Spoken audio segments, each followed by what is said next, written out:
Okay, here are basic things to know about MLA format, and you may hear the dogs barking in the background. That's the way it is around here. Okay, when you write a paper for a college course, the professor will usually tell you to use a specific format, and MLA is one of those formats.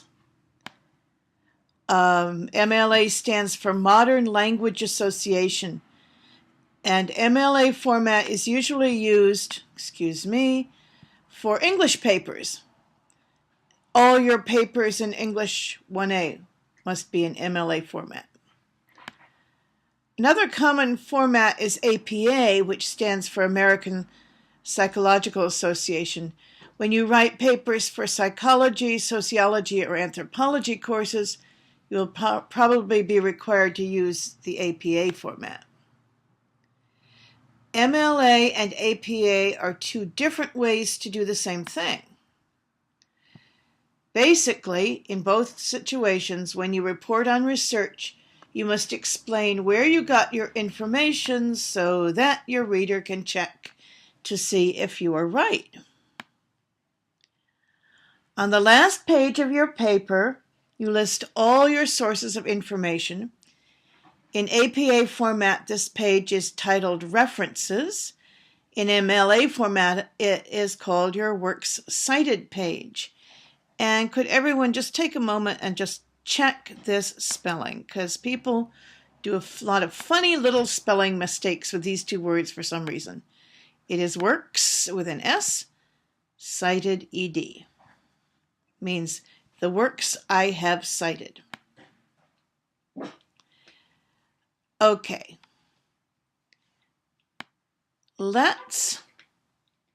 If you go to the sample paper in MLA format on your Moodle site, then you can scroll down to the last page and look at an example of a works cited page.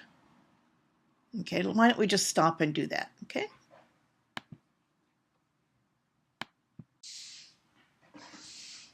Okay, I can use my Control F and look for sample, cell phones, sample paper in MLA format. So I'm going to click that open and scroll down, and here you can see where they've given you an example of a works cited page in MLA format. There, and you see it's at the end there. And just going back, guess I don't really have to.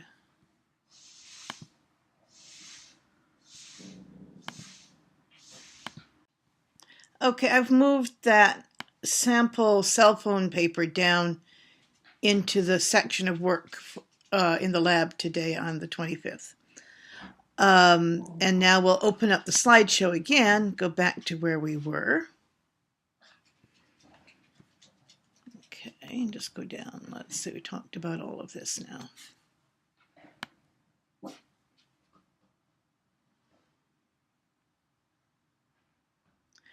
Okay, in the body of your paper, you provide in-text citations.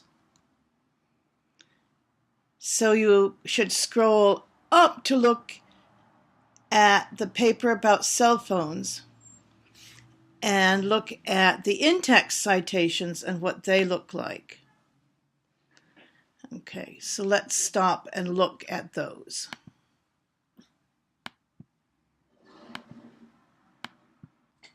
Okay, so now I'm looking at the body of the paper and I can see here, this is an in-text citation. It's the last name of the author, and I can then go down to the Works Cited page and find that author here on the Works Cited page. And the purpose of the in-text citation is to guide your eye down to the list on the Works Cited page. There it is. So in your in-text citation in parentheses, you have to have the same name or title that begins your entry on the works cited list. Okay?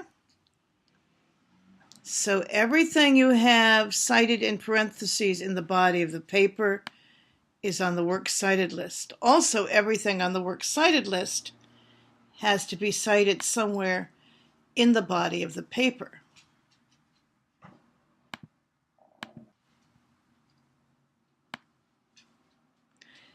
The important thing is to make it easy for your reader to find the source on the works cited list.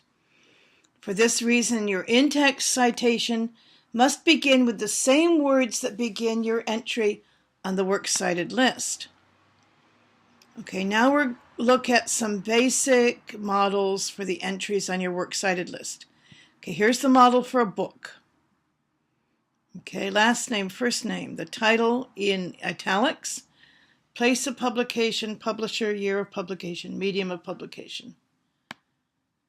And you find this information on the inside title page. Okay, I'm going to go to the Amazon.com bookstore. This actually is a book we studied last semester, but I can use it to show you how you find publisher information on a book. So I'm going to go to this online bookstore. Here I am. The URL is www.amazon.com. I'm going to search for books. And there it is. Okay. Okay, in this book, you can look inside, and they will let you see what the pages look like. Okay. And this is the title page. And on the other side of the title page, you'll see the copyright information. Here's the date of the copyright. You'll have the name of the publisher. You will have the address of the publisher. Okay. Okay, so when I find the title page, that was what we just did. We turn over the title page, find the copyright information on the other side. The copyright information for a book is always on the back side of the title page. And now we're going to use MLA model to prepare the entry for the works cited page. Okay, this is how it looks. There's the author, that's her last name, her first name. The title of the book is in italics. This is the city where it was published. I got that information from here. It says New York.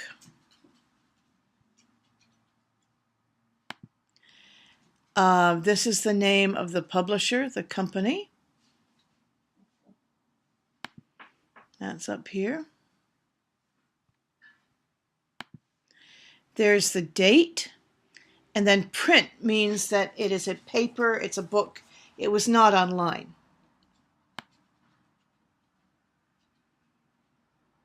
Okay, I'm going to skip over this. This is the model for an article in a collection or book, which you're not really going to use that much because we didn't use that kind of book this semester.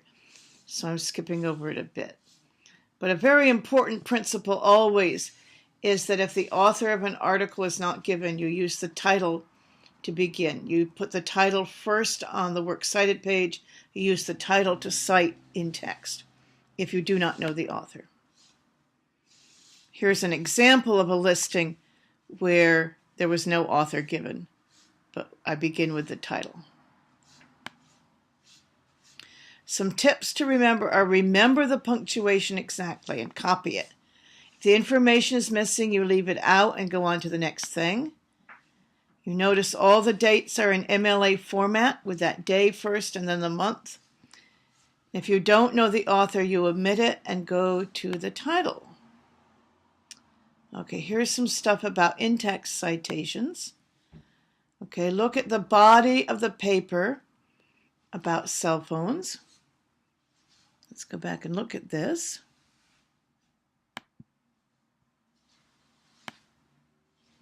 when the when the writer of the paper paraphrases information, then this is the author that the information came from. That's what an in-text citation is called.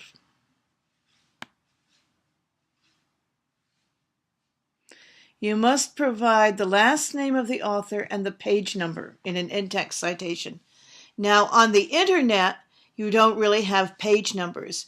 If you see page numbers on the paper that you printed out, that's the page number that the printer gave it.